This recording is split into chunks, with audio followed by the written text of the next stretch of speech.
Hello students. स्वागत है आप सभी का western political thinker lecture series में। तो हमारी जो क्लासेस सीयूटी पीजी को के लिए जो रहने वाली क्लासेस है, आज हमारी जो क्लास नंबर फर्स्ट है, जहां पे हम डिस्कस करने वाले हैं फर्स्ट वेस्टर्न पॉलिटिकल थिंकर प्लेटो। प्लेटो को हम जो है डिटेल में स्टडी करने वाले हैं और इनके द्वारा दिए गए जितने भी पॉलिटिकल आइडियाज हैं, जैसे थ्योरी ऑफ जस्टिस, उनकी detail education, scheme of education, उसके बाद थ्योरी ऑफ जस्टिस, देन उनके द्वारा जो communism of wives and property का आइडिया, और इसके साथ साथ जितने भी उनके साथ इंपॉर्टेंट कोट्स हैं उनको भी कवर किया जाएगा, और साथ ही साथ जो भी रेलिवेंट है सीयूटी पीजी एग्जाम के लिए, वो इस चैनल पे कवर किया जाएगा। तो जिन भी स्टूडेंट्स को नहीं पता है, हम जो है सीयूटी पीजी का जो सिलेबस है वो डिटेल में कवर करने वाले हैं इस चैनल के थ्रू। और इसके बाद जो है आपको एमसीक्यूज प्रैक्टिस करने के लिए आपको हमारे टेलीग्राम चैनल पॉलिटिकल गुरुजी पे प्रोवाइड करा दिए जाएंगे, और वहां पे जाकर आप क्लास के बाद उसको प्रैक्टिस कर सकते हैं। ठीक है। आप यहाँ पे प्रैक्टिस कर सकते हैं, और प्रैक्टिस करने के बाद जो है धीरे धीरे जब आपका एक यूनिट कंप्लीट हो जाएगा, उसके बाद हम जो है मैराथन सेशंस करने वाले हैं, जहाँ पे हम कंप्लीटली इसको डिस्कस करेंगे। तो ये क्लास नंबर फर्स्ट रहने वाली है। चलिए, सबसे पहले देखते हैं प्लेटो। प्लेटो जिनका जन्म जो है 428 बीसी में हुआ। यहाँ पे उनके जो एक साल का जो है वेरिएशंस एक मोस्टली बुक्स में होता है, तो ये आप याद रखिए, उनका 428, और कहीं कुछ थिंकर उनका 427 उनका बर्थ ईयर मानते हैं। तो ये कुछ वेरिएशंस दोनों मैंने लिख दिए। और इनको फर्स्ट जो है वो सिस्टमैटिक पॉलिटिकल थिंकर कंसीडर किया जाता है। ये इंपॉर्टेंट है। Who was considered as first systematic political thinker in Western philosophy? तो प्लेटो को कंसीडर किया जाता है। इनको फाउंडर ऑफ पॉलिटिकल आइडियलिज्म भी कहा जाता है। इनको फाउंडर ऑफ आइडियलिज्म क्योंकि जो आइडियाज की कहते हैं कि शुरुआत, जिन्होंने आइडियाज को सुप्रीम माना और कहा कि ideas are permanent and this world of this material world is a world of change। तो ये जो आइडिया है, ये किसके द्वारा दिया गया? ये प्लेटो जो है अपने राइटिंग्स में सिस्टमैटिकली इसको लिखते हैं, इसलिए इनको फाउंडर ऑफ पॉलिटिकल आइडियलिज्म कहा जाता है। इनकी जो फिलोसफी है वो mostly normative, ethical, philosophical and reformative nature है। आप देखेंगे किस तरीके से रिफॉर्म्स की बात करेंगे कि डेमोक्रेसी को हटा के फिलोसफर किंग का रूल होना चाहिए। और जो भी रूल होगा, जो गवर्नेंस होगी, वो इथिकल बेस पे होनी चाहिए, मतलब नैतिकता होनी चाहिए। जो रूलर्स हैं, जो भी सोसाइटी है, वहाँ उस सोसाइटी में एथिक्स और नॉर्म्स होने चाहिए। तो इन सभी की बात करते हैं, और इसके साथ साथ इनका अ, जो थॉट्स हैं वो सिर्फ राजनीति को लेकर ये अपने विचार नहीं देते हैं। इसके साथ साथ इथिक्स और मेटाफिजिक्स, अमूर्त चीजों के जैसे आइडियाज को जो है सुप्रीम मानते हैं, और कहते हैं कि जो भी इस संसार में आपको वस्तु दिखाई दे रही है, उसके पीछे एक आइडिया एग्जिस्ट करता है। तो आइडिया ही सुप्रीम है, आइडिया परमानेंट है। इसके बाद साइकोलॉजी, वो ह्यूमन नेचर को देखेंगे, आपको ह्यूमन साउल को कैसे डिवाइड करेंगे तीन भाग में। सो साइकोलॉजी को अंडरस्टैंड करके सोसाइटी को डिवाइड करना, उनकी जो three division of three classes है, वो यहाँ पे साइकोलॉजी के जो विषय है उसके साथ संबंधित है। उसके बाद उनकी डिटेल एजुकेशन स्कीम है। उसके साथ इकोनॉमिक्स, सोशियोलॉजी और हिस्ट्री, इन सभी जो है विषयों का उनके जो राइटिंग्स में इनका जिक्र मिल होता है। उनको pioneer of the western political thought consider किया जाता है। Pioneer of the western political thought उनको इसलिए कंसीडर किया जाता है क्योंकि वो पहले एक ऐसे सिस्टमैटिक थिंकर थे। उनके गुरु जो सुकरात थे, उन्होंने कोई राइटिंग प्रोड्यूस नहीं की थी। इन्हीं के द्वारा जो है फर्स्ट ऑफ ऑल जो है फिलोसफी को, पॉलिटिकल फिलोसफी को राइटिंग्स में इनके द्वारा, अपने गुरु के थॉट्स हो गए या फिर इनके खुद के जो आइडियाज है, वो इनके द्वारा सिस्टमैटिक वे में प्रेजेंट किए गए। तो इसलिए इनको pioneer of the western political thought consider किया जाता है। इनके आइडिया जो है डीपली इन्फ्लुएंस थे इनके, अभी मैंने बताया, गुरु सुकरात से। तो सुकरात इनके क्या थे? टीचर थे, और ये इनके आइडिया से काफी ज्यादा प्रभावित थे। अब देखते हैं कि अभी मैंने आपको बताया कि सॉक्रेट ने कोई राइटिंग्स प्रोड्यूस नहीं की थी, और जो भी राइटिंग्स, जो भी उनके थॉट्स थे, वो प्लेटो अपने डायलॉग्स के माध्यम से हमारे तक पहुंचाते हैं। ठीक है। तो इसलिए जो है कहा जाता है कि वेस्टर्न पॉलिटिकल फिलोसफी की जो शुरुआत है वो प्लेटो से होती है। तो ये ये था उनका कुछ बेसिक इंट्रोडक्शन। तो चलिए अब आगे बढ़ते हैं हम। अ, जो थिंकर्स हैं वो डिफरेंट डिफरेंट गुट में बटे हुए हैं। उनके प्रति जो विचार है, जो उनके प्रति जो उनकी सोच है उसको लेकर, तो कुछ उनके एडमायरर हैं और कुछ उनके क्रिटिक भी हैं। क्रिटिक जो है वो कहते हैं कि ये टोटलिटेरियन थिंकर है, वे एक वन मैन रूल की बात करते हैं, ना कि लॉ की बात करते हैं, रूल ऑफ लॉ की बात करते हैं। तो इसलिए इनको टोटलिटेरियन भी कहा जाता है। कुछ इनके एडमायरर हैं, कहते हैं कि प्लेटो ने जो है हर एक विषय को कवर करने का ब्रॉड वे में जो है वो कवर करने का प्रयास किया है। डिफरेंट डिफरेंट जो मल्टी डिसिप्लिनरी उनकी अप्रोच थी, तो इसलिए उनको एडमायर भी किया जाता है। लेकिन उनको जो है प्रोपेट ऑफ सोशलिज्म कहा जाता है। जो उनकी आइडिया ऑफ कम्युनिज्म है ना, ये इसी को देखते हुए उनको उनको जो है प्रोपेट ऑफ जो उनका आइडिया है, कौन सा idea of communism of wives and property. तो ये हम डिटेल में आगे पढ़ने वाले हैं।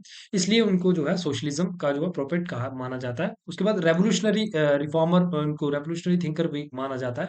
ऐसा इसलिए क्योंकि वो जो एग्जिस्टिंग सिस्टम है उसको टोटली चेंज करके जो है एक न्यू रूल ऑफ सिस्टम को लाना चाहते हैं, जिसमें फिलोसोफर किंग का रूल होना चाहिए। Rule of knowledge, rule of ignorance को रिप्लेस करके रूल ऑफ नॉलेज होना चाहिए, या रूल ऑफ इग्नोरेंस को, ये काफी इंपॉर्टेंट लाइन है, इग्नोरेंस,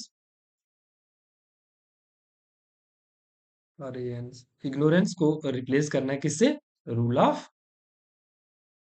नॉलेज। ये उनका मोटिव था। उनको रिएक्शनरी और फैसिस्ट ये भी माना जाता है, ठीक है।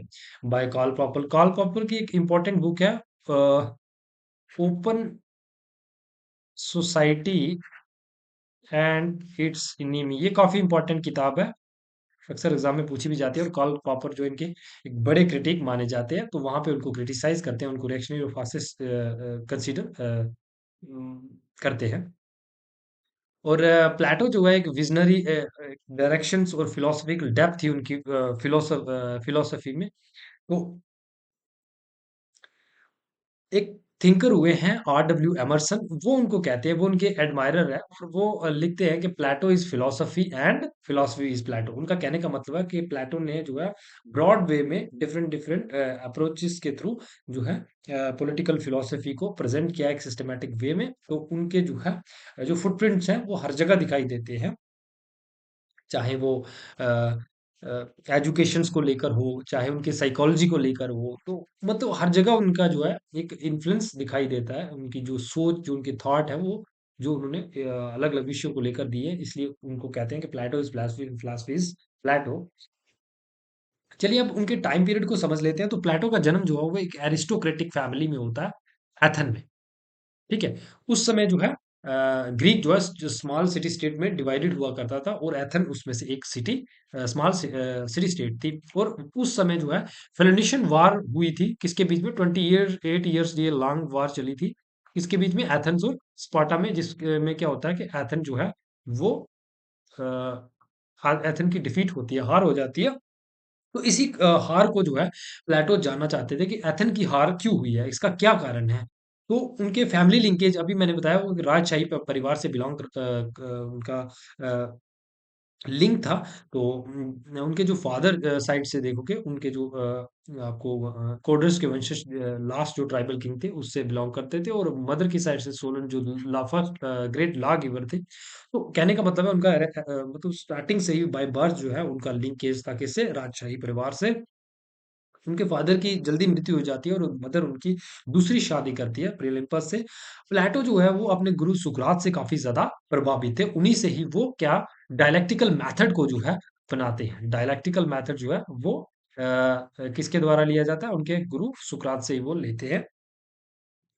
और डायलैक्टिकल मेथड में क्या होता है कि डिबेट एंड डिस्कशंस के थ्रू जो हमारे जब भी हम डिबेट एंड डिस्कशन करते हैं, तो कुछ कॉमन जो ट्रुथ है वो सामने निकल के आते हैं, और जो भी इलीगल या इलॉजिकल बातें होती हैं वो निग्लेक्ट हो जाती है, और सामने जो है ट्रुथ निकल के आता है। तो डिबेट डायलैक्टिकल मेथड जो है वो देखोगे आप, उनका जो आइडिया ऑफ जस्टिस है वो उसी से तो निकल के आएगा।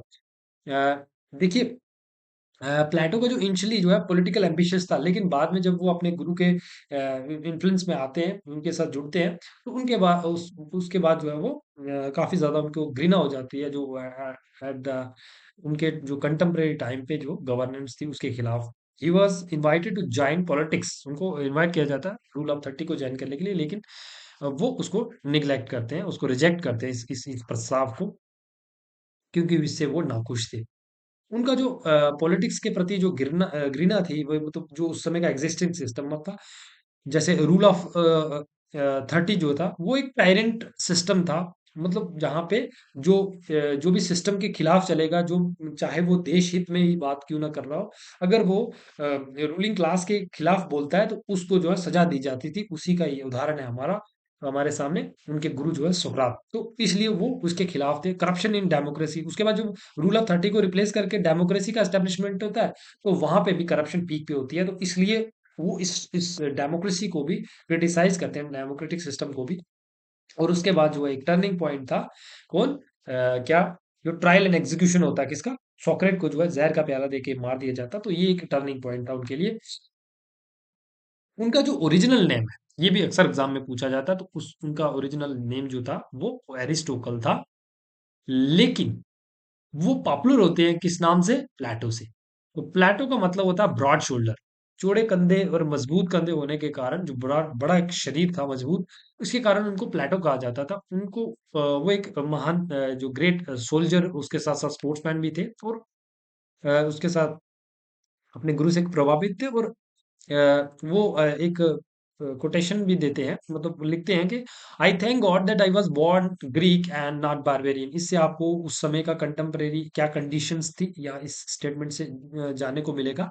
वो कहते हैं कि मैं भगवान का शुक्र करता हूँ, मैं ग्रीक में पैदा हुआ, नॉट बारबेरियन, मतलब अदर सिटी स्टेट में नहीं पैदा हुआ, free man and not slave, और आजाद पैदा हुआ, नॉट स्लेव। तो स्लेव का उस समय क्या कंडीशन था, इससे आपको मालूम चलता है। Man and not women, women को उस समय जो है वो किस तरह की जो फैसिलिटीज था या किस तरह के राइट्स दिए जाते थे, आप इस बात से समझ सकते हैं। But above all that I was born in the age of सुकरात। वो कहते हैं कि मैं सबसे बड़ा, सुकरात को जो है वाइएस्ट मैन कंसीडर करते हैं। वो कहते हैं कि जब उनको जब उनका एग्जीक्यूशन होता है, तो कहते हैं कि सरकार ने जो है एक ऐसे व्यक्ति को, जो हम देश के हित में बात करता था, जो राज्य में डेवलपमेंट और विकास चाहता था, और जो इलीगल प्रैक्टिसेस थे उसके खिलाफ आवाज उठाता था, उसी को ही मार दिया। तो ये कहाँ की डेमोक्रेसी है, तो वो क्रिटिसाइज करते हैं उस एग्जिस्टिंग सिस्टम को। और प्लेटो जो कहते हैं कि जो उस समय की जो स्टेट्स हैं, सिटी स्टेट्स हैं, इनको बैडली गवर्न किया जा रहा है, मतलब जो सरकार अच्छे से शासन नहीं कर रही है। और कहते हैं कि उनकी एक स्टेटमेंट भी है, political evil will end only when philosopher rule or rulers became philosophers. और इस तरीके से भी कहते हैं। और दूसरी कुछ आपको इस तरीके से भी पूछा जा सकता है कि city will never get rid of evils until there is a rule of philosopher. जब तक फिलोसफर्स का रूल होगा, तब तक सिटीज में इवल, कोई भी बुराई या फिर मिस गवर्नेंस नहीं होगा। और प्लेटो जो है वो ट्रैवल करते हैं डिफरेंट डिफरेंट सिटीज में, जैसे इटली हो गया, सिसिली हो गया, इजिप्ट में, आफ्टर उनके जो गुरु के डेथ के बाद, तो डिफरेंट डिफरेंट सिटीज में घूमते हैं और वहाँ के जो है गवर्नेंस सिस्टम को समझने का प्रयास करते हैं।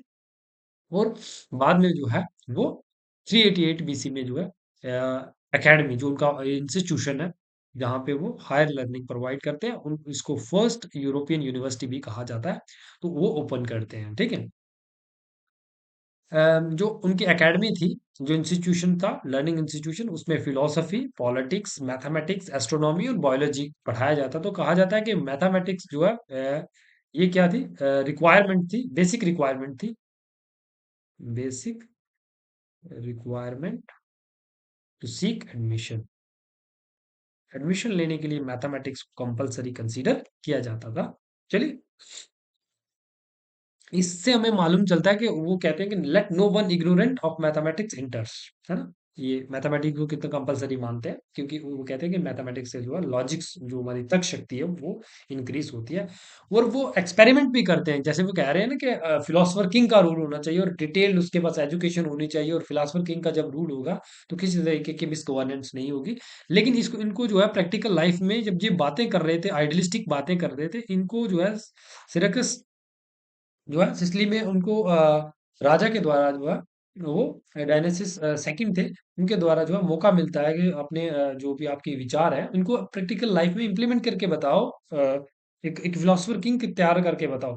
तो जब वो फेल हो जाते हैं, उनको 2 बार मौका मिलता है लेकिन दोनों बार फेल हो जाते हैं, तो इसके बाद उनको कहते हैं कि सज़ा भी दी जाती है और इनको गुलाम बना के रखा जाता है। बाद में इनको किसी इनके मित्र ने जो है कुछ पैसे देकर वो छुड़वाते हैं, वो फ्री करते हैं। तो बाद में जो है प्लेटो अपनी राइटिंग्स वो अपने और थॉट्स में भी वो चेंजिंग लाते हैं। तो देखोगे आप बाद में वही प्लेटो जो फिलोसोफर किंग की बात करते हैं, रूल ऑफ वन मैन की, रूल ऑफ फिलोसोफर किंग या वन मैन की बात करेंगे, उसी को रिप्लेस करके वो रूल ऑफ लॉ की बात करेंगे। तो वो अपनी जब उनको ये रियलाइज हुआ कि प्रैक्टिकल लाइफ में एक फिलोसोफर का रूल होना ये काफी ये मतलब इलॉजिक सी बात है, तो ये इम्प्लीमेंट करना काफी मुश्किल है।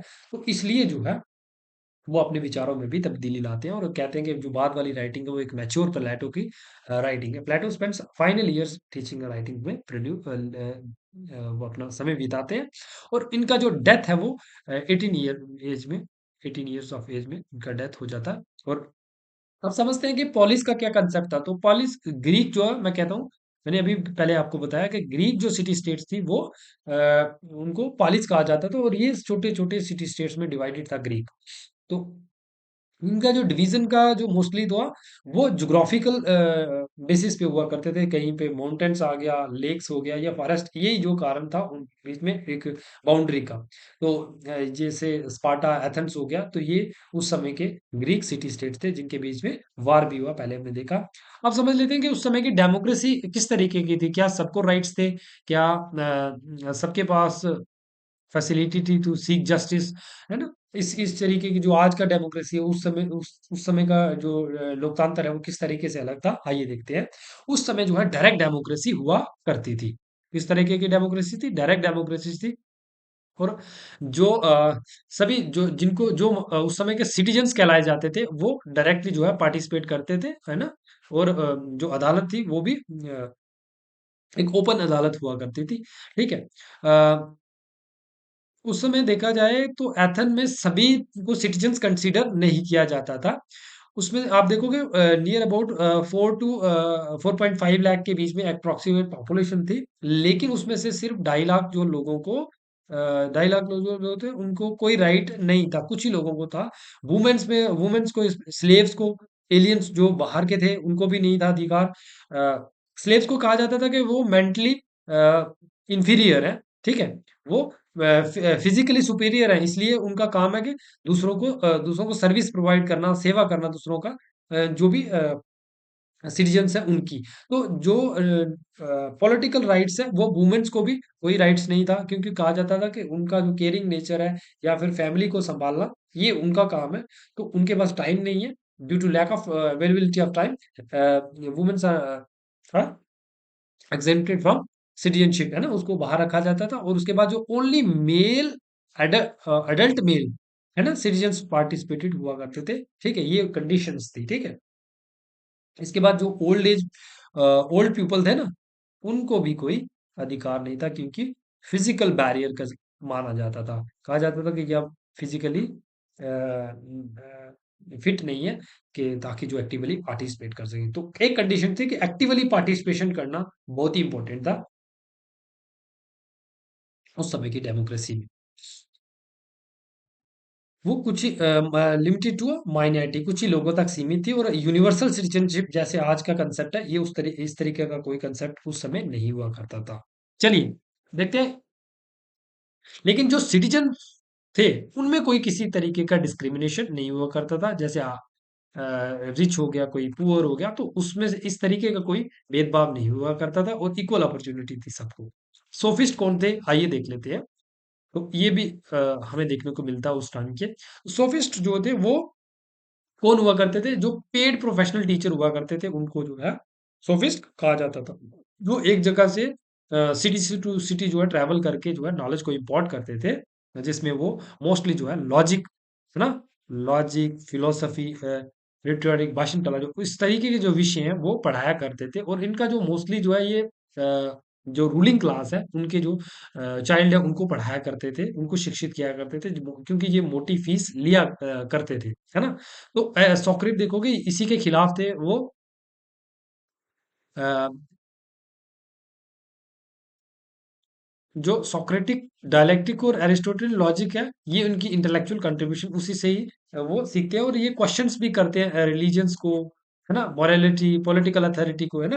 तो लेकिन बाद में धीरे धीरे क्या होता है, पहले जो अपना काम, जो जिनको काम था कि सही से नॉलेज को इम्पोर्ट करना, ये इनका काम होता था, लेकिन धीरे धीरे क्या करते हैं कि ये अपने लालच में, सेल्फ इंटरेस्ट में क्या करते हैं कि जो रूलिंग क्लास है उन्हीं के पक्ष में, जैसा उनको अच्छा लगे, या फिर जो वो चाहते थे लोगों को मैनिपुलेट करना, तो उन्हीं उनकी हेल्प करने के लिए मैनिपुलेशन में वो उसी तरीके से नॉलेज को इम्पोर्ट करने लगे, तो अल्टीमेटली उनके बेनिफिट के लिए काम करने लगे, तो अपनी फीस के लिए।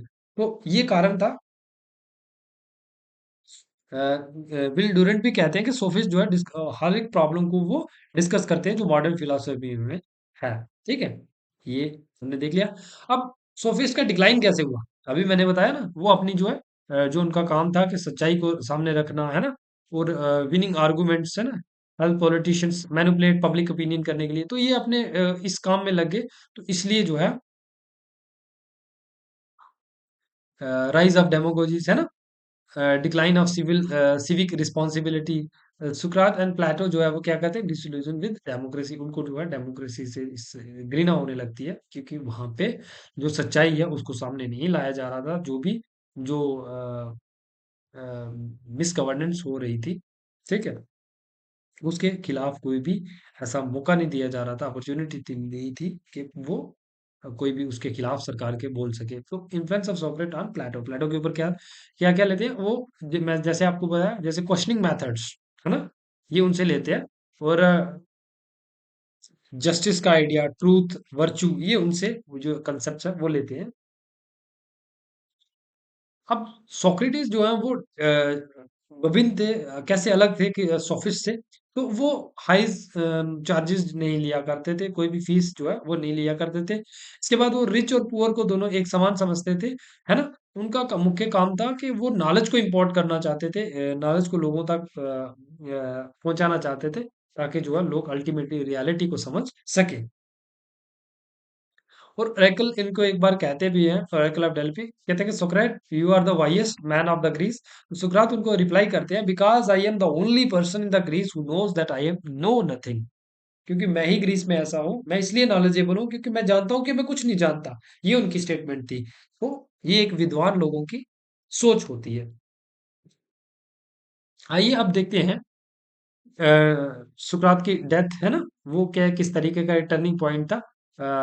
सुकरात को अक्यूज किया जाता है, उसको उनके ऊपर आरोप लगाया जाता है कि ये भगवान में विश्वास नहीं रखते हैं ना, और ये यूथ को करप्ट कर रहे हैं, क्योंकि वो यूथ को इकट्ठा करते थे, जो भी सच्चाई थी उस समय की, है ना, कैसे सरकार जो है लोगों को मैनिपुलेट करके, है ना, अपने हित को, सेल्फ इंटरेस्ट को पूरा कर रही है, और जनता की कोई भलाई के लिए, कोई वेलफेयर के लिए कोई भी काम नहीं किया जा रहा। तो इसलिए जो है वो यूथ को इकट्ठा करते हैं, उनको प्रेरित करते हैं, तो इसलिए उनको एग्जीक्यूट किया जाता है बाय डेमोक्रेटिक एथम्स। और ये एक टर्निंग पॉइंट था प्लेटो की लाइफ में, और जहां से वो डेमोक्रेसी के प्रति उनकी घृणा हो जाती है, और कहते हैं कि ignorant rules destroy the state, ignorant rule ने स्टेट को डिस्ट्रॉय कर दिया है। अब वो रूल ऑफ फिलोसफर किंग के साथ इसको रिप्लेस करना चाहते थे। आइए कुछ इंपॉर्टेंट वर्क्स देख लेते हैं, उनके काफी सारे वर्क है। 35 जो है वो डायलॉग्स हैं, है ना, तो 13 लेटर है। तो इनमें से कुछ इंपॉर्टेंट वर्क्स हैं वो देख लेते हैं, जैसे गॉर्जियस हो गया, जहाँ पे इथिक और रेटोरिक की बात करते हैं, है ना, मैनो, नेचर ऑफ नॉलेज, अपोलॉजी, जहाँ पे सुकरात का जो डिफेंस है, जब उनको जहर का प्याला देके मार दिया जाता है, वो अपनी डिफेंस में जो बातें कहते हैं वो अपोलॉजी में कवर करते हैं। Crito, obedience to law, Phaedo, immortality of soul, है ना, सिम्पोजिज्म, लव एंड ब्यूटी, ये कुछ इंपॉर्टेंट किताबें, इनके नाम आप याद रख लीजिए, क्योंकि उधर यहाँ से भी क्वेश्चन पूछा जाता है। जो इंपॉर्टेंट के मेजर वर्क है ये तीन है। कौन कौन सा, रिपब्लिक, जहाँ पे वो आइडियल स्टेट का कंसेप्ट, जस्टिस हो गया, एजुकेशन हो गया, इन सभी जो है कंसेप्ट को वहां पे डिस्कस करते हैं रिपब्लिक में। और कहा जाता है कि जब जो रिपब्लिक जो पुस्तक लिखी गई है, तब प्लेटो जो थे वो इमेच्योर थे, और जो स्टेट्समैन, जहाँ पे काफी बदलाव आता है उनके, जो प्रैक्टिकल स्टेटमेंटशिप के ऊपर लिखी किताब है। और लास्ट में जब आप देखोगे रूल ऑफ लॉ की बात करते हैं, पहले रूल ऑफ फिलोसफर किंग को रिप्लेस करके रूल ऑफ लॉ और कॉन्स्टिट्यूशनलिज्म की बात करेंगे, तो इनको जो है मैच्योर प्लेटो कहते हैं। कि यहाँ पे आते आते जो प्लेटो थे वो अपने प्रैक्टिकल एक्सपीरियंस से काफी कुछ सीखते हैं, जब वो फेल हो जाते हैं, तो वो एक मैच्योर प्लेटो थे। ये यहाँ पे कंसिडर किया जाता है इमेच्योर, है ना, इमेच्योर प्लेटो।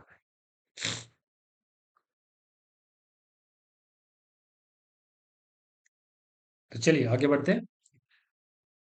हाँ, प्लेटो की जो मेथोडोलॉजी थी वो किस तरीके के मेथड्स जो उन्होंने यूज किए अपनी राइटिंग्स में। तो प्लेटो जो है जो अपने विचारों में, तो प्लेटो जो थे वो जस्टिस को फाइंड आउट करना चाहते थे। वे जस्टिस क्या है उसकी परिभाषा ढूंढना चाहते थे। ये उनकी किताब जो है रिपब्लिक का सेंट्रल आइडिया था, जिसका सब टाइटल भी है कंसर्निंग जस्टिस। प्लेटो जस्टिस को एक मॉरल वर्च्यू और पॉलिटिकल प्रिंसिपल कंसीडर करते हैं ना। तो अ, उनका जो डायलेक्टिकल मेथड, आइए पहला तो वो डायलेक्टिकल मेथड को यूज करते हैं। डायलेक्टिकल मेथड में क्या होता है कि क्रिटिकल क्वेश्चनिंग होती है। मतलब कोई विचार है, अगर कुछ लोग जो है वो उस विचार के पक्ष में होंगे, कुछ अगेंस्ट होंगे, तो एक डिबेट डिस्कशन जब चलता है तो उससे जो है कुछ सामने निकल के आता है। जो भी सामने निकल के आएगा, जो कॉमन है, जो भी इलॉजिकल बातें हैं वो रिजेक्ट हो जाएंगी, और जो सामने निकल के आएगा वो ट्रुथ निकल के आएगा। डायलैक्टिकल मेथड के थ्रू कहते हैं कि आज भी डिबेट डिस्कशन करनी चाहिए, और उससे कुछ ना कुछ नई चीजें सामने निकल के आती हैं।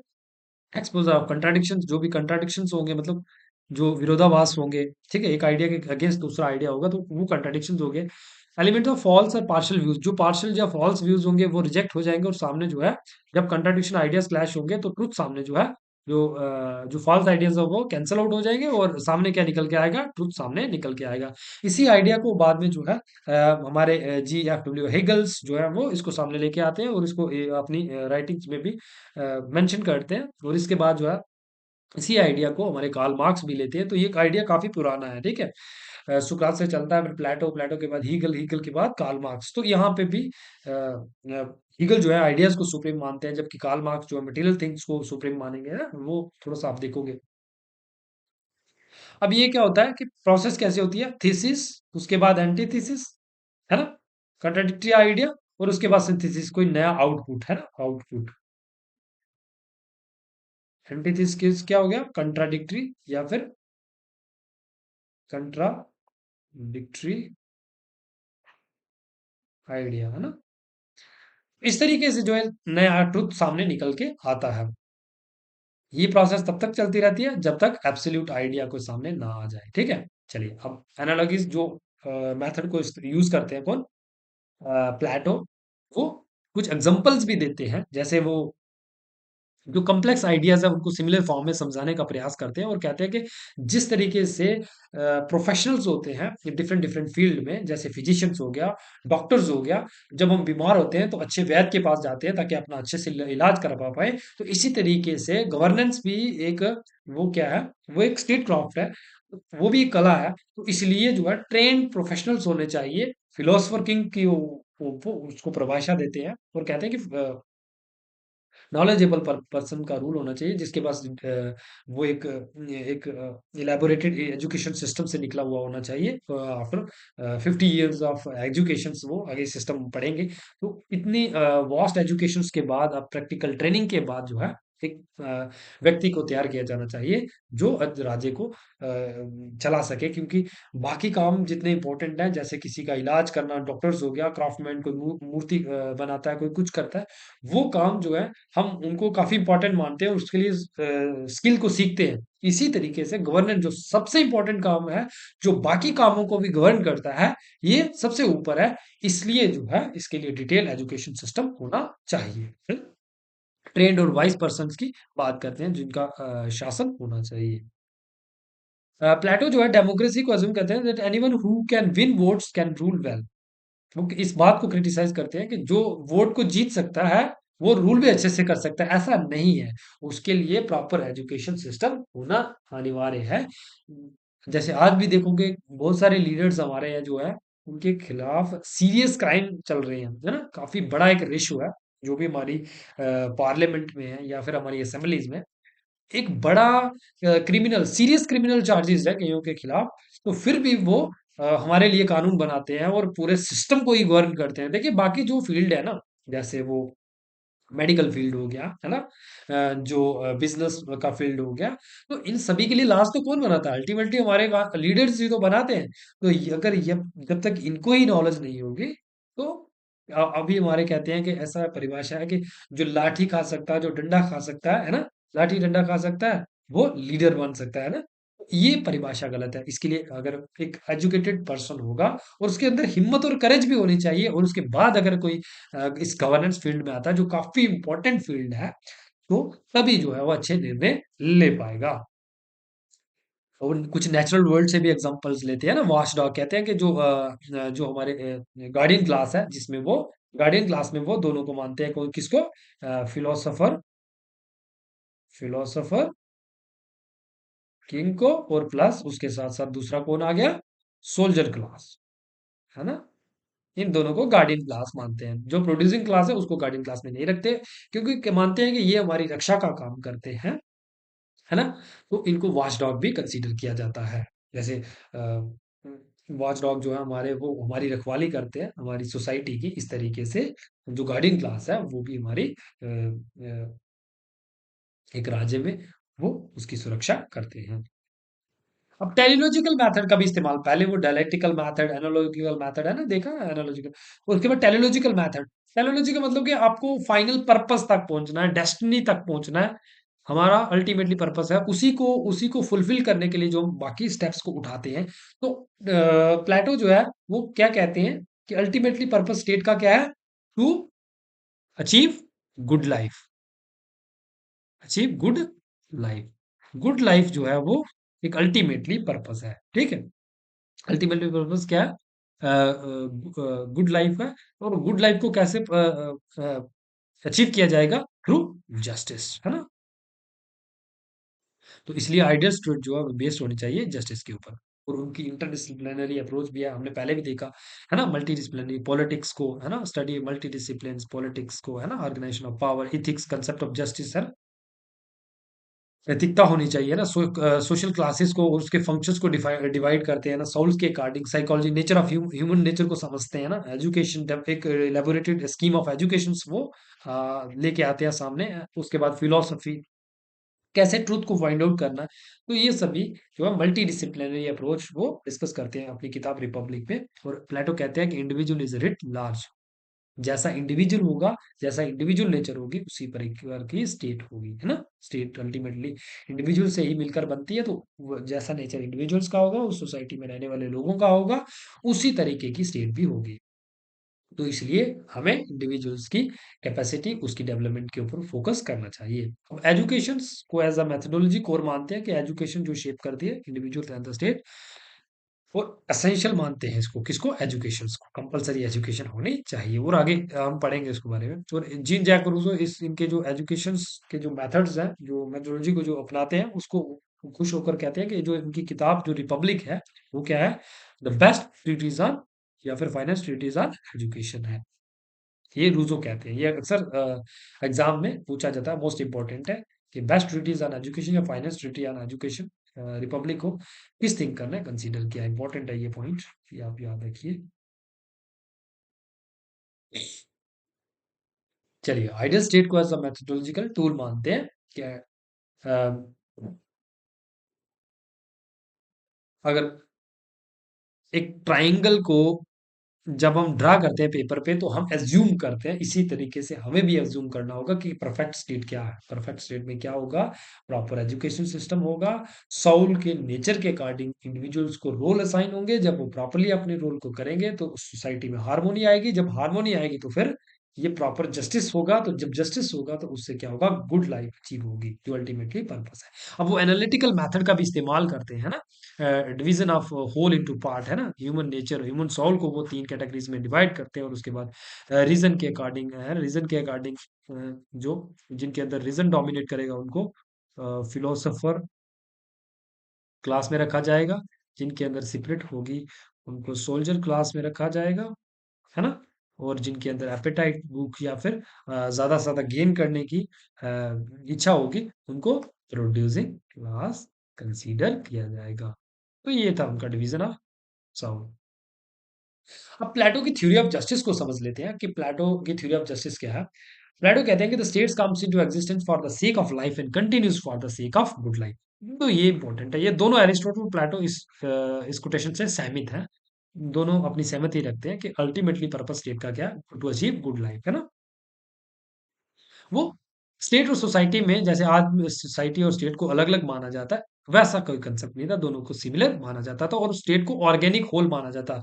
कहा था माना जाता था कि जो भी स्टेट है वो एक इंसान के शरीर की तरह है और जो भी इसके डिफरेंट डिफरेंट इंस्टीट्यूशंस हैं, ये उनके अंग हैं, पार्ट्स हैं, जो अपना-अपना रोल परफॉर्म करते हैं। जब ये अच्छे से परफॉर्म करेंगे तो बॉडी अच्छे से फंक्शन करती है ना? वो ये डिवाइन नेचर में विश्वास नहीं रखते थे। जस्टिस एसेंशियल गुड लाइफ के लिए एसेंशियल है। ये हमने अभी देखा। जस्टिस जो है सेंट्रल थीम है प्लेटो की किताब रिपब्लिक का। अब हम देखें कि जो जस्टिस की कैरेक्टरिस्टिक्स क्या है। वो मानते हैं जस्टिस जो है name for the right reflecting moral virtues. Justice किसके बेसिस पे होना चाहिए? मॉरलिटी के आधार पे होना चाहिए।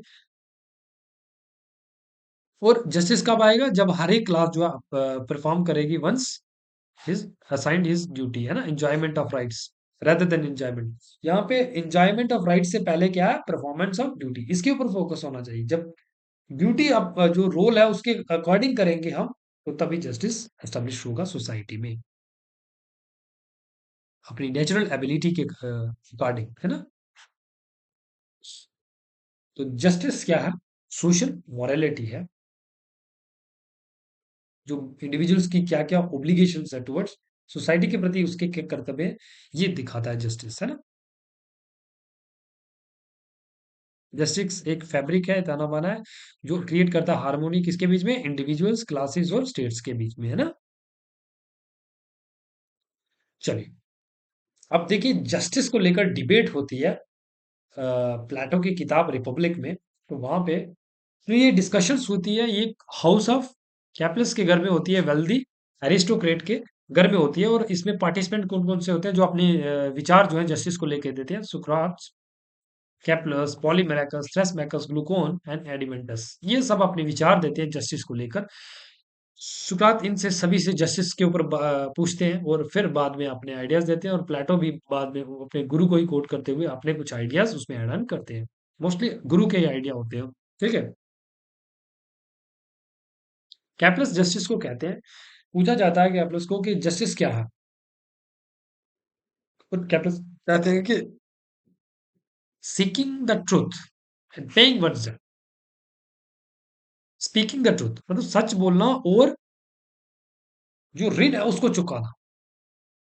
किसी ने आपके प्रति कोई काम किया है, एहसान किया, आपकी मदद की है, हेल्प किया है, तो आपको उसको रीपे करना, उसको कहते हैं जस्टिस।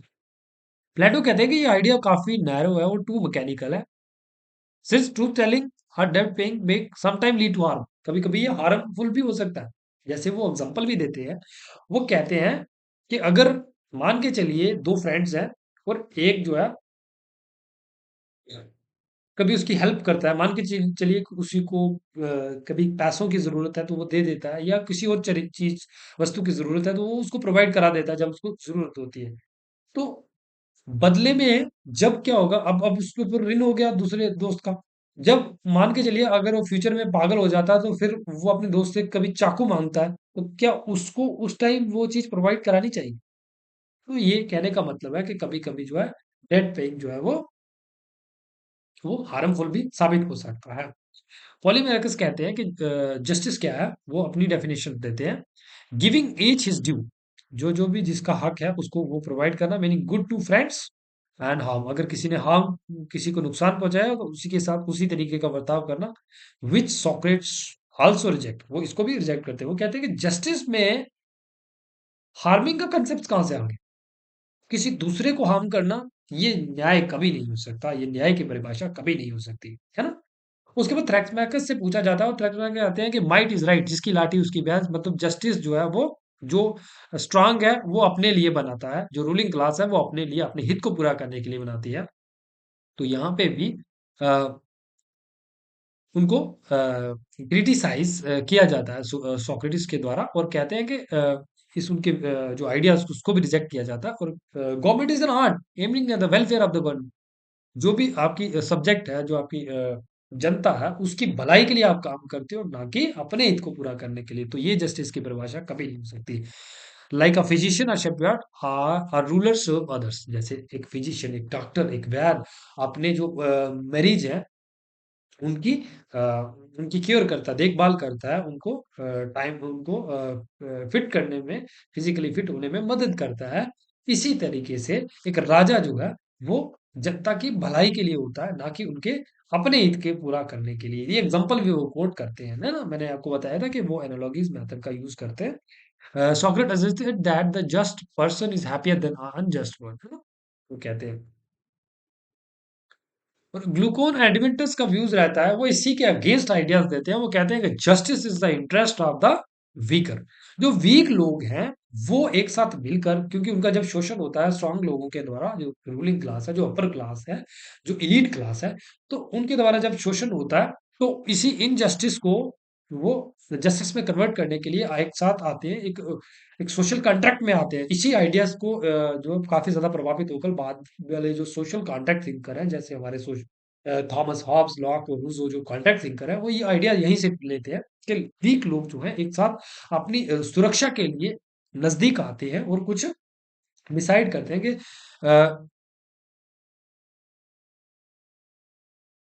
ताकि जो उनका एक्सप्लॉइटेशन ना कर सकें जो स्ट्रांग लोग हैं, ठीक है, अपनी सफरिंग्स को कम करने के लिए वो एक कॉन्ट्रैक्ट में आते हैं। और इसीलिए वो कहते हैं कि जस्टिस क्या, इंटरेस्ट ऑफ द वीकर, है ना? और बाद में जो है social contract for self protection का आइडिया यहीं से निकलता है। और इसके बड़े thinker Thomas Hobbes Locke, Rousseau, जैसे मैंने अभी आपको बताया। अब प्लेटो इनके आइडियाज को भी रिजेक्ट कर देते हैं। और प्लेटो अपनी जो थ्योरी, अब प्लेटो के आइडियाज क्या थे, वो उनके गुरु के ही मोस्टली आइडिया थे। प्लेटो जो है वो कहते हैं कि justice means the each individual perform function of which is naturally fitted.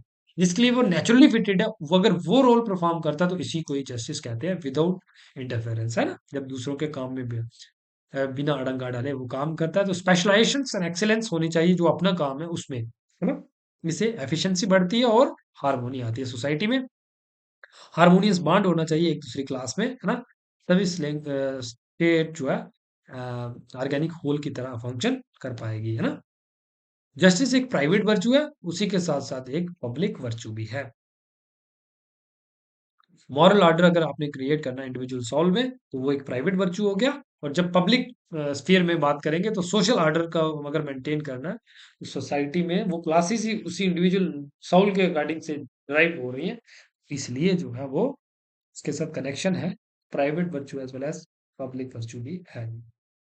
अब जस्टिस और डिवीजन ऑफ क्लासेस क्या है, उसके बीच में क्या संबंध है, आइए देख लेते हैं। जो डिवीजन ऑफ क्लासेस है ना, जो वाइस सोल के अकॉर्डिंग, जो वाइस हैं, जो बुद्धिमान लोग हैं, जो पढ़ने लिखने में अच्छे हैं, है ना, विजडम अच्छी है उनकी, वो रूलिंग क्लास में ज्वाइन करेंगे। और उसके बाद जो जिनके अंदर हिम्मत बहुत ज्यादा है वो सोल्जर क्लास में जाएंगे। और जो जिनके अंदर टेम्परामेंट है, मतलब जो ज्यादा से ज्यादा पाना चाहते हैं, वो प्रोड्यूसिंग क्लास को ज्वाइन करेंगे, है ना? और इसी तरीके से उनकी सोल के अकॉर्डिंग उनको रोल असाइन होगा, और बिना इंटरफेयर करे वो अपना काम को करेंगे ना।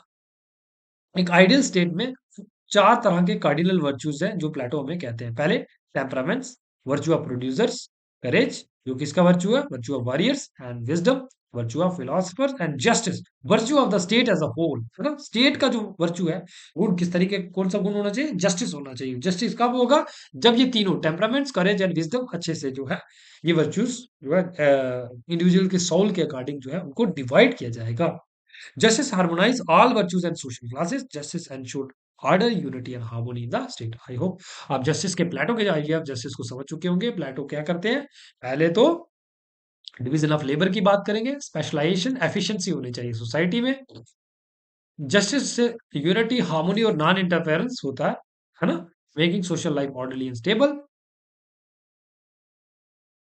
लेकिन उनकी जो थ्योरी ऑफ जस्टिस है, इसको टोटलिटेरियन भी कहा जाता है, कि ये इंडिविजुअल की फ्रीडम को टोटली करप्ट करता है। क्या, जो एक व्यक्ति है जो करेजियस है, लेकिन मान के चलिए वो पढ़ाई में उसका इंटरेस्ट अभी नहीं है, लेकिन बाद में जाके वो इंटरेस्ट हो जाता है, लेकिन वो दूसरी क्लास में कभी शिफ्ट नहीं कर सकेगा प्लेटो के अकॉर्डिंग। तो ये एक टोटलिटेरियन सिस्टम हो गया, इंडिविजुअल फ्रीडम को टोटली करप्ट करता है in the interest of the state, है ना? प्लेटो थ्योरी ऑफ आइडियाज को अब हम समझ लेते हैं, ये काफी इंपॉर्टेंट है। उनकी जो थ्योरी ऑफ आइडियाज है, वो एक यूटोपियन थिंकर भी कंसीडर किए जाते हैं, जो ख्यालों की दुनिया तक ही सीमित विचारक हैं। तो जो उनका थ्योरी ऑफ आइडियाज या थ्योरी ऑफ फॉर्म है, ये काफी इंपॉर्टेंट है। इससे ही उनकी थ्योरी ऑफ एलिगोरी ऑफ केव भी निकल के आती है, जो काफी important exam point of view से। तो थ्योरी ऑफ आइडियाज को देखें तो इसको थ्योरी ऑफ फॉर्म भी कहा जाता है। ये सेंट्रल फिलोसफी है प्लेटो की। और कि आइडियाज आर प्लेटो कहते हैं ideas are supreme and permanent. Ideas क्या है? सुप्रीम और परमानेंट है।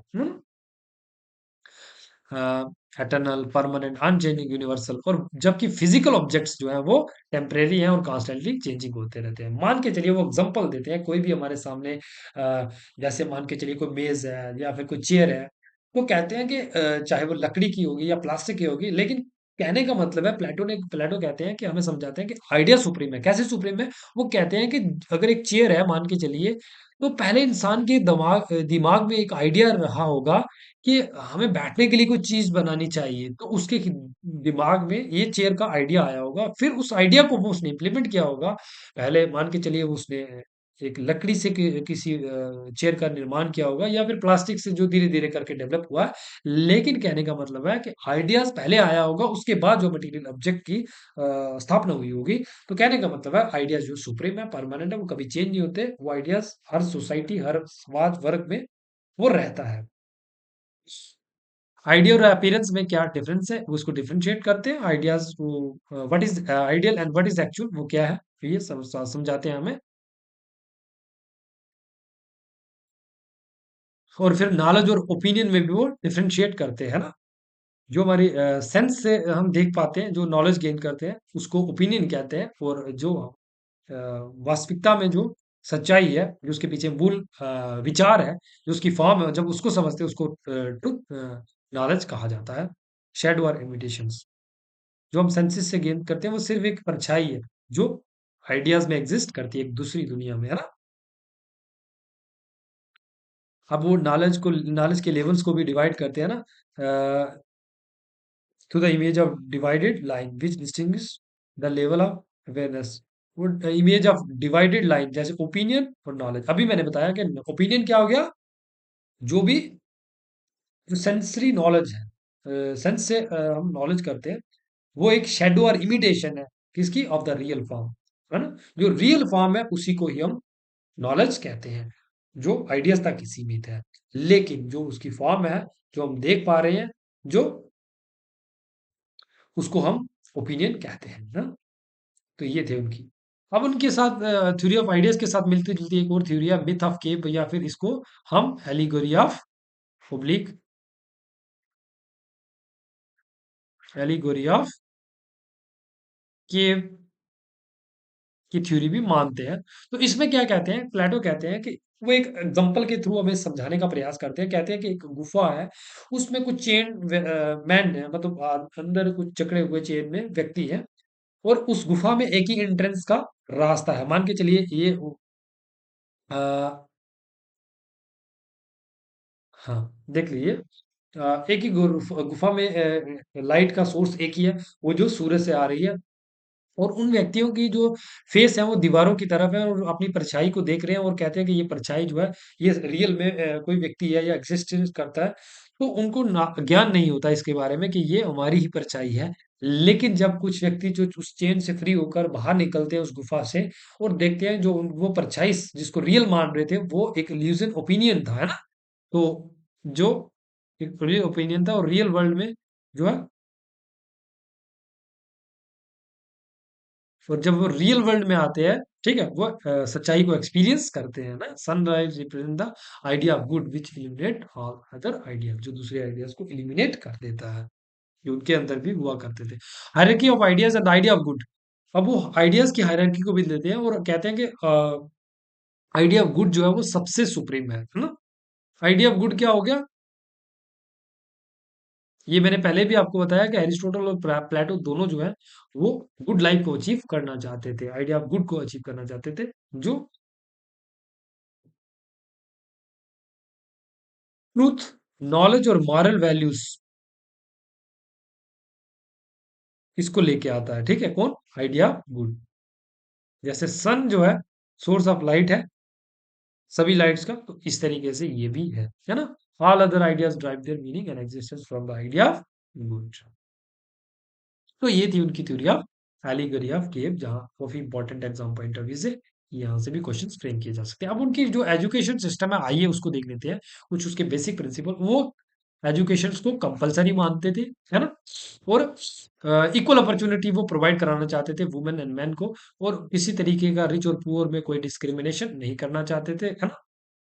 सबको और स्टेट कंट्रोल एजुकेशन सिस्टम होनी चाहिए, स्टेट की रिस्पॉन्सिबिलिटी है वो, under the custodian of state जो है वो, जो एजुकेशन सिस्टम है उसको रन किया जाना चाहिए।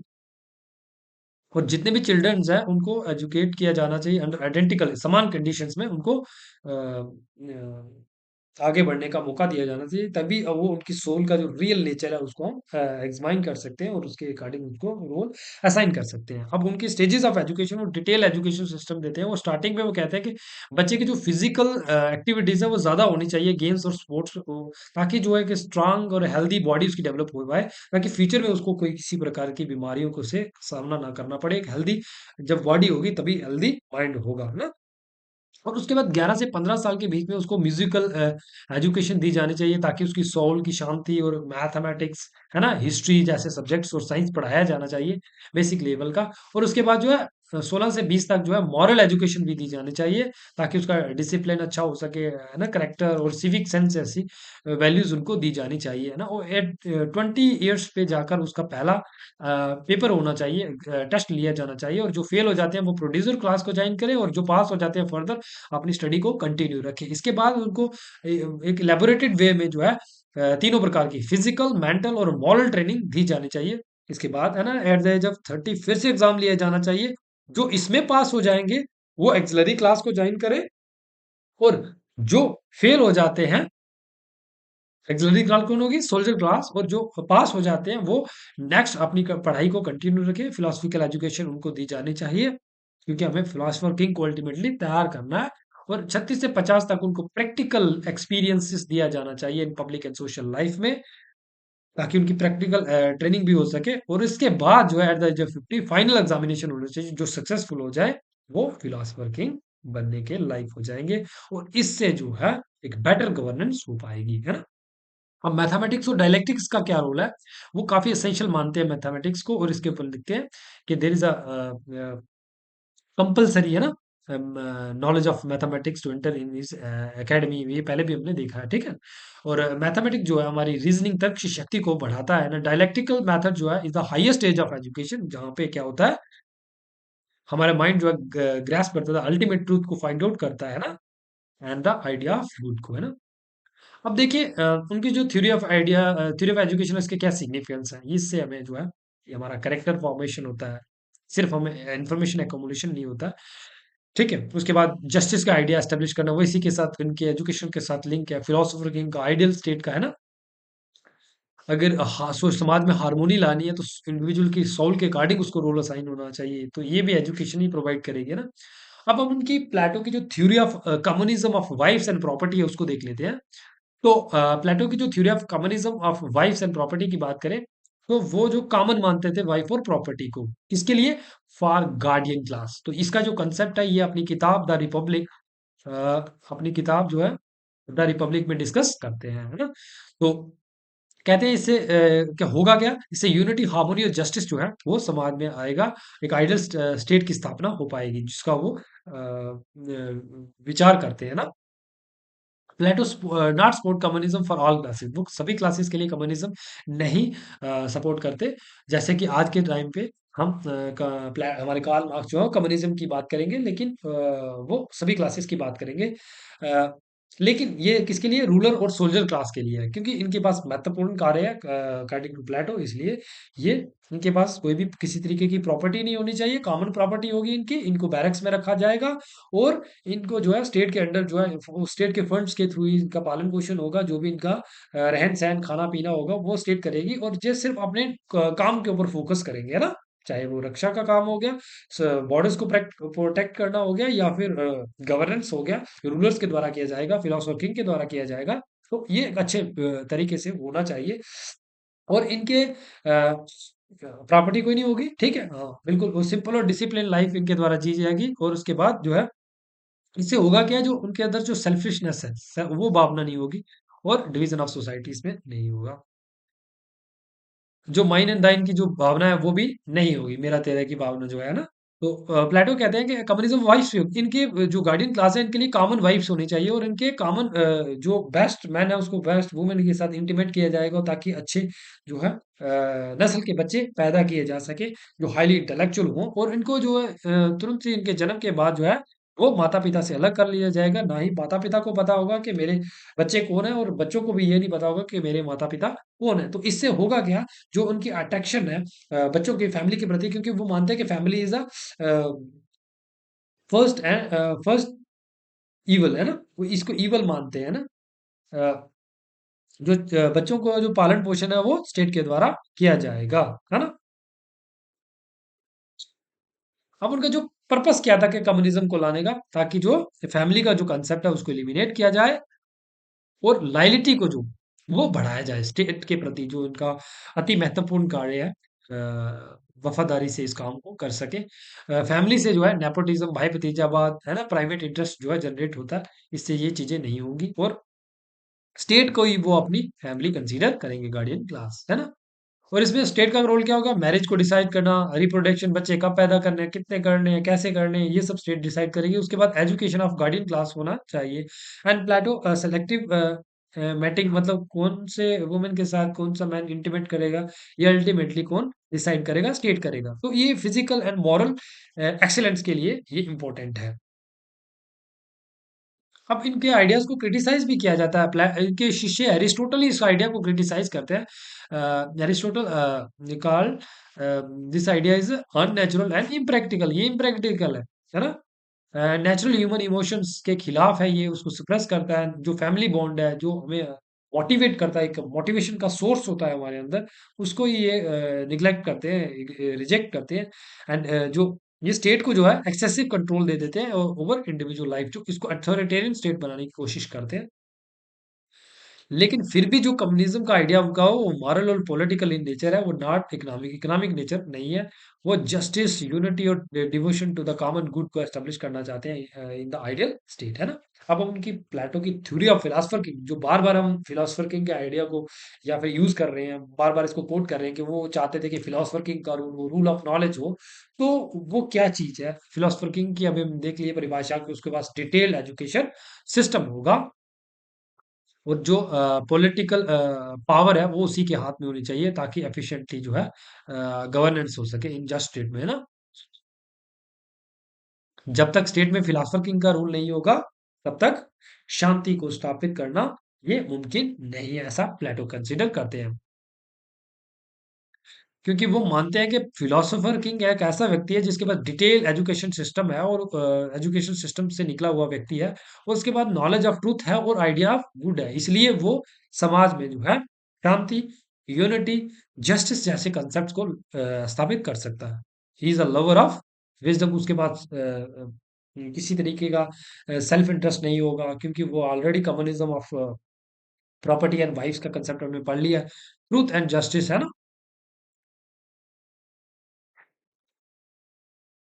इससे होगा क्या, ये अपने पर्सनल बेनिफिट के लिए फिलोसफर किंग काम नहीं करेंगे, ये काम करेंगे welfare of the whole society, self discipline, moral integrity and rational insight. चलिए अब हम पढ़ते हैं प्लेटो के आइडियल स्टेट के कंसेप्ट को। तो क्या था प्लेटो का जो आइडियल स्टेट का कंसेप्ट, वो जो आइडियाज, उनके आइडियाज था कि सीमित राज्य था जिसके बारे में वो सोचते थे, जिसके बारे में वो उन्होंने थॉट्स दिए हैं अपने। तो वो अपनी किताब जो है द रिपब्लिक में वो एक ऐसी स्टेट को देखते हैं जो जस्टिस और हार्मोनी के ऊपर आधारित है। नो इंडिविजुअल इज सेल्फ सुफिशिएंट, कोई भी इंडिविजुअल सेल्फ सुफिशिएंट नहीं है। स्टेट जो है एक ऑर्गेनिक यूनिटी है, मतलब जो अपने पार्ट से मिलकर ही बनती है, जो डिफरेंट डिफरेंट रोल है, जैसे सोल्जर क्लास हो गया, है ना, दूसरी क्लास हो गया अपने रूलिंग क्लास हो गया, प्रोड्यूसिंग क्लास। तो ये आपस में एक सेल्फ सफिशिएंट नहीं है, एक दूसरे के ऊपर डिपेंड है। हर एक अपना अपना रोल परफॉर्म करेगा जो उसको असाइन किया जाएगा, है ना। Classes in the ideal state में क्लासेस होंगी, तीन क्लासेस होंगी, रूलर्स, सोल्जर्स एंड प्रोड्यूसर। ये हमने पहले देख लिया है ना। उनका जो काम है उसी के अकॉर्डिंग वो काम वर्क करेंगे। एंड वहां पे क्या होगा, आइडियल स्टेट में क्या होगा, जस्टिस होगा जब हर एक क्लास जो अपने काम को परफॉर्म करेगी विदाउट इंटरफेरेंस एंड इससे हार्मोनी और स्टेबिलिटी का होगा। तो प्रॉपर एजुकेशन सिस्टम होगा आइडियल स्टेट में, है ना? और जो इग्नोरेंस है उसको रिप्लेस किया जाएगा नॉलेज ऑफ गुड के साथ। और यूनिटी एंड कंट्रोल जो है वो सुप्रीम ऑब्जेक्टिव होता है किसका? Unity is the supreme. Unity होनी चाहिए किसके बीच में? क्लासेस के बीच में। ये एक सुप्रीम ऑब्जेक्टिव है किसका? आइडियल स्टेट का। उसमें communism of vibes and property जो जो हमने कंसेप्ट पीछे पढ़े हैं वो एक आइडियल स्टेट में होंगे, है ना? अब उनको क्रिटिसाइज भी किया किया जाता है कि उनका जो आइडियल स्टेट का कंसेप्ट है एक रिजिड और टोटलिटेरियन है। मतलब जो इंडिविजुअल की जो फ्रीडम है उसके खिलाफ है। एक ही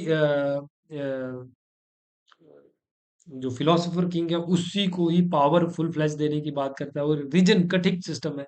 मतलब अगर कोई ऐसी अपॉर्चुनिटी नहीं है कि कोई भी क्लास का इंडिविजुअल बाद में नॉलेज का स्किल को गेन करके दूसरी क्लास में शिफ्ट कर पाए, तो ऐसा कोई फ्रीडम नहीं है। तो ये इसको क्रिटिसाइज किया जाता है। और अल्टीमेटली हम इसको कंक्लूड करें तो प्लेटो का जो आइडियल स्टेट का कंसेप्ट है वो विजडम का जो है रूल होना चाहिए, ना कि पावर का, है ना? ये उनका कहना था। Knowledge is the base of the good governance. Knowledge से ही जो है सुशासन को चलाया जा सकता है। अब हम प्लेटो का कम्युनिज्म और मॉडर्न कम्युनिज्म को ही डिफरेंशिएट करके देख लेते हैं कि आज के जो कम्युनिज्म है उसके साथ जो प्लेटो का कम्युनिज्म है उसमें क्या डिफरेंस है ना? तो अगर हम स्फीयर ऑफ एप्लीकेशंस की बात करें जो आज का कहाँ-कहाँ इसको इम्प्लीमेंट किया जाता है। प्लेटो का जो कम्युनिज्म का आइडिया है वो गार्डियन क्लास तक ही सीमित है जिसमें सोल्जर्स और रूलिंग क्लास आती है। बाकी जो प्रोड्यूसिंग क्लास है उनके लिए कोई ऐसा प्रोविज़न नहीं है। वो अपनी फैमिली भी रख सकते हैं, उनके पास प्राइवेट प्रॉपर्टी भी हो सकती है। लेकिन जहाँ पे मॉडर्न कम्युनिज्म की बात करें तो होल सोसाइटी के ऊपर ये लागू होता है। अब ट्रांज़िशन कैसे आएगा? तो वो बताते हैं कि एजुकेशन सिस्टम के थ्रू ही जो है वो आ सकता है। लेकिन जब मॉडर्न कम्युनिज़्म को देखेंगे तो वो रेवोल्यूशंस के ऊपर डिपेंड करता है। क्रांति के थ्रू ही जो है हम चेंज को ला सकते हैं। कम्युनिज़्म का नेचर किस प्रकार का था? वो communism of property and wives की बात करते हैं। यहाँ पे ओनरशिप ऑफ प्रॉपर्टी की बात करेंगे कि प्रॉपर्टी का कंट्रोल जो है वो किसके हाथ में रहेगा, ये मॉडर्न कम्युनिज़्म कहता है ना? और गोल क्या है? यहाँ पे मिनिमल नीड्स है, satisfaction of minimum needs, satisfaction of material needs, है ना? कम्युनिज़्म क्लास के लिए, है ना? अ तो फिलोसॉफिकल बेसिस क्या रहने वाला? यहाँ पे मॉरल वैल्यूज रहने वाली है, यहाँ पे मटेरियल सेटिस्फेक्शन रहने वाली है। और अथॉरिटी, कौन सी अथॉरिटी रूल करेगी? गवर्नेंस किसके हाथ में होगी? यहाँ पे फिलोसफर किंग के हाथ में और यहाँ पे वर्किंग क्लास के हाथ में। तो ये तो कुछ डिफरेंसेस थे जो प्लेटो के कम्युनिज्म का जो आइडिया है वो मॉडर्न कम्युनिज्म के आइडिया से कुछ अलग है। अब प्लेटो को टोटलिटेरियन थिंकर भी कंसिडर किया जाता है, मैंने पहले भी आपको बताया। तो इनको जैसे फेमस थिंकर हमारे कार्ल पॉपर जो है, जो ओपन सोसाइटी एंड सिनेमी में क्रिटिसाइज करते हैं, बर्ट्रैंड रसल और आरएचएस क्रासमैन जो है इनको क्रिटिसाइज करते हैं, इनको टोटलिटेरियन थिंकर मानते हैं। प्लेटो एब्सोल्यूट अथॉरिटी की बात करते हैं, जैसे हमारे थॉमस हॉब्स करते हैं इसी तरीके से। और यहाँ पे किसी तरीके का से स्कोप नहीं छोड़ते हैं पॉपुलर पार्टिसिपेशन और क्रिटिसिज्म। प्लेटो स्पोर्ट सेंसरशिप आर्ट। हाँ, ये देखिए, मतलब पूरी तरीके से आर्ट, लिटरेचर और एजुकेशन के ऊपर जो है किसका कंट्रोल होना चाहिए? स्टेट का होना चाहिए, है ना? और इंडिविजुअल फ्रीडम के ऊपर कोई ध्यान नहीं देते, उसको करप्ट कर देते हैं in the interest of the state, है ना?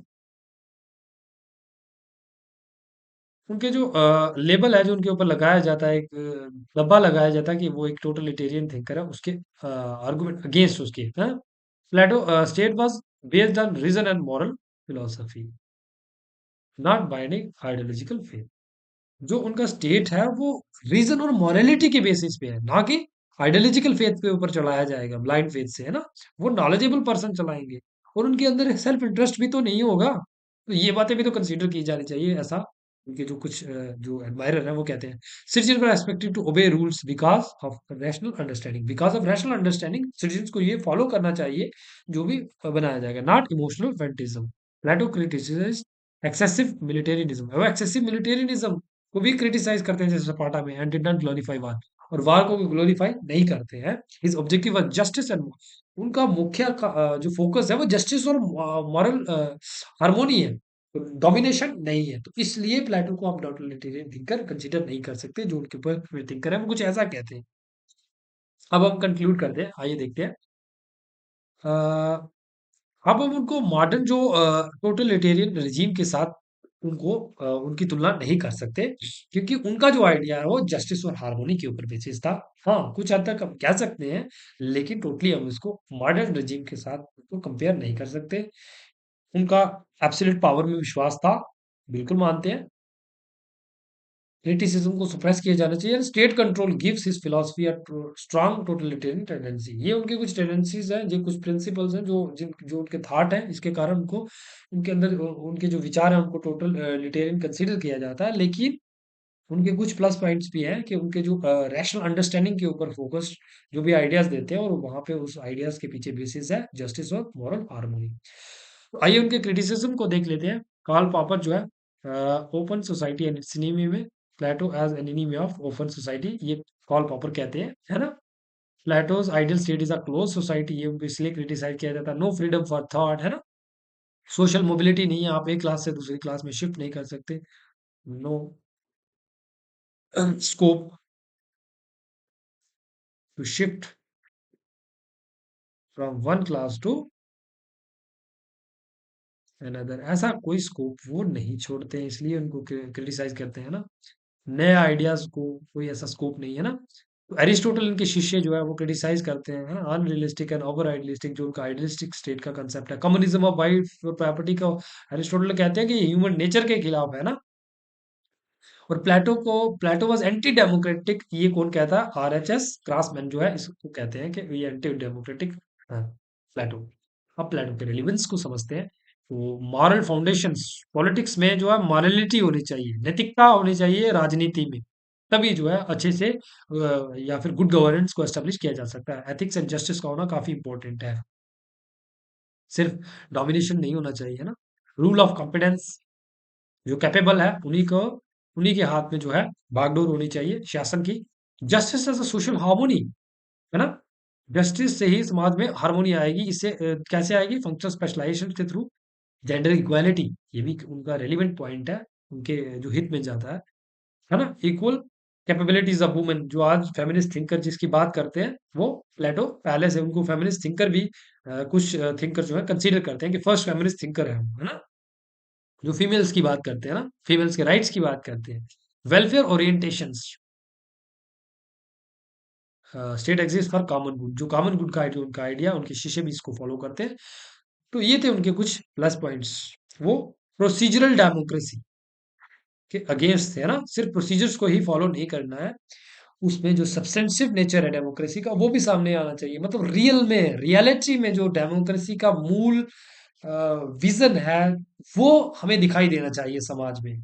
ठीक है, नाम मात्र से कहने को जो डेमोक्रेसी है वो नहीं होनी चाहिए।